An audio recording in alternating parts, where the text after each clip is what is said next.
Masih di bagian 1, kebangkitan. Bab 2, mengenal aku. Bahkan di masa muda, saya senang memikirkan bagaimana segala sesuatu terjadi. Sehingga tidak bisa dihindari, pikiran analitis saya pun terpesona ketika mencoba memahami hubungan saya dengan suara di kepala saya. Tetapi, sebelum saya bisa menikmati daya tarik intelektual ini, saya harus menerima fakta bahwa pikiran saya telah membuat saya gila. Setiap kali saya melihat sesuatu, suara itu berkomentar, "Aku menyukainya." "Aku tidak menyukainya." "Aku tidak nyaman dengan ini." Ini mengingatkanku pada ketika saya semakin terbiasa menyaksikan suara itu berbicara, beberapa pertanyaan muncul secara natural. Pertama, mengapa suara itu berbicara sepanjang waktu? Jika saya melihat sesuatu, saya langsung menyadari apa yang sedang saya lihat. Mengapa suara itu harus memberitahu saya bahwa saya melihatnya, dan bagaimana perasaan saya terhadapnya? Itu Maria. Aku tak mau ketemu dengannya. Semoga dia tidak melihatku.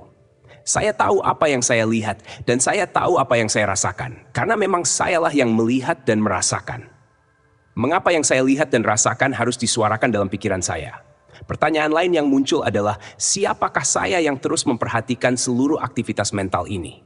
Siapakah saya yang mampu menyaksikan pikiran-pikiran yang muncul, namun tidak terikat dengan pikiran-pikiran itu? Saya sekarang memiliki dua kekuatan yang bangkit di dalam diri terkait dengan suara di kepala saya. Yang pertama adalah hasrat untuk membungkamnya, dan yang kedua adalah ketertarikan murni dan kerinduan untuk memahami apa sejatinya suara itu dan dari mana asalnya. Sebelum kebangkitan batin ini terjadi, hidup saya biasa-biasa saja. Saya mengatakan ini dalam perbandingan dengan apa yang terjadi dalam hidup saya sekarang. Saya sekarang menjadi manusia yang sangat termotivasi. Saya ingin tahu suara yang baru saya temukan di kepala saya. Dan saya ingin tahu siapa saya yang berada di dalam dan mengalami semua ini. Saya mulai menghabiskan waktu berjam-jam di perpustakaan kampus. Tapi saya tidak berada di rak-rak buku ekonomi, melainkan psikologi. Seharusnya semua orang lain tahu suara yang berbicara di kepala ini. Ia terus bicara, sehingga Anda seharusnya tahu. Saya membaca karya-karya Sigmund Freud untuk mencoba menemukan jawaban. Saya membaca buku demi buku, tapi tidak menemukan rujukan langsung tentang suara itu. Apalagi referensi tentang keberadaan yang menyadari bahwa suara itu sedang berbicara. Pada masa-masa itu, saya akan berbicara tentang suara itu kepada siapa saja yang mau mendengarkan. Mereka semua pasti mengira saya gila. Saya mengingat satu pertemuan dengan profesor Spanyol saya yang sangat pendiam dan santun. Suatu hari, saya bertemu dengannya di sela-sela kelas dan dengan bersemangat mengatakan kepadanya bahwa saya telah memahami apa artinya fasih dalam sebuah bahasa. Saya menjelaskan kepadanya bahwa ada suara di kepala saya yang berbicara kepada saya tentang segala hal secara virtual. Apa yang saya suka dan tidak suka. Apa yang seharusnya saya lakukan saat ini, dan kesalahan apa yang saya lakukan di masa lalu. Jika suara mental itu bisa berbicara dalam bahasa Spanyol dan Anda langsung memahami apa yang diucapkannya, maka Anda bisa disebut fasih berbahasa Spanyol. Tetapi, jika kata-kata Spanyol itu tak bisa Anda pahami, sehingga Anda melakukan upaya mental untuk menerjemahkannya agar suara tersebut bisa mengulanginya dalam bahasa Inggris, maka Anda tidak bisa disebut fasih berbahasa Spanyol. Itu sangat masuk akal bagi saya. Saya mengatakan kepadanya bahwa jika saya mengambil jurusan bahasa, saya akan mengerjakan disertasi doktoral saya berdasarkan premis tersebut. Tak perlu dikatakan lagi.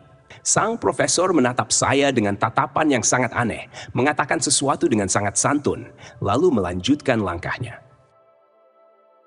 Saya tak peduli apa yang dia pikirkan. Saya sedang melakukan eksplorasi, sebuah proses pembelajaran yang melampaui apapun yang bisa saya bayangkan. Setiap hari saya belajar banyak tentang diri saya sendiri. Saya kaget betapa besar kecemasan diri dan ketakutan yang terekspresi melalui suara itu.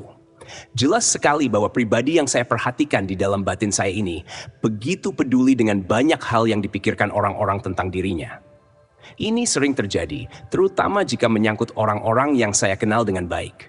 Suara itu memberitahu saya apa yang harus saya katakan dan apa yang tidak boleh saya katakan. Ia mengeluh tanpa henti ketika ada sesuatu yang tidak sesuai keinginannya. Jika sebuah percakapan bersama seorang teman berakhir dengan perselisihan atau ketidaksepakatan, percakapan itu akan terus berlanjut di kepala saya. Saya akan menyaksikan suara itu membayangkan bagaimana percakapan itu bisa berakhir dengan hasil yang berbeda. Saya bisa melihat betapa besar rasa takut saya terhadap penolakan yang terekspresi melalui dialog mental tersebut. Kadang-kadang hal semacam itu membuat saya kewalahan, tetapi saya tak pernah kehilangan perspektif ketika menyaksikan sebuah suara yang berbicara di dalam diri saya. Jelas sekali itu bukan saya, melainkan sesuatu yang saya saksikan. Bayangkan jika suatu hari Anda terbangun dan ada kebisingan di sekitar Anda. Anda ingin menghentikannya, tetapi Anda tak tahu caranya. Itulah pengaruh yang ditimbulkan suara itu terhadap saya. Satu hal yang sangat jelas bagi saya, suara itu selalu berbicara sebelumnya. Tetapi saya begitu tenggelam di dalamnya, sehingga tak pernah menyadarinya sebagai sesuatu yang terpisah dari diri saya. Ini seperti seekor ikan yang tidak sadar bahwa dirinya berada di dalam air sampai ia keluar. Satu lompatan ke udara dan sang ikan langsung tersadar. Rupanya ada air di bawahku, dan disitulah selama ini aku tinggal. Tapi sekarang aku tahu bahwa aku bisa keluar. Saya tidak menyukai suara pikiran yang berbicara sepanjang waktu itu seperti kebisingan menyebalkan yang sangat ingin saya hentikan. Tapi ia tak mau berhenti. Saat ini saya terjebak bersamanya. Meskipun begitu, saya belum mulai bertarung.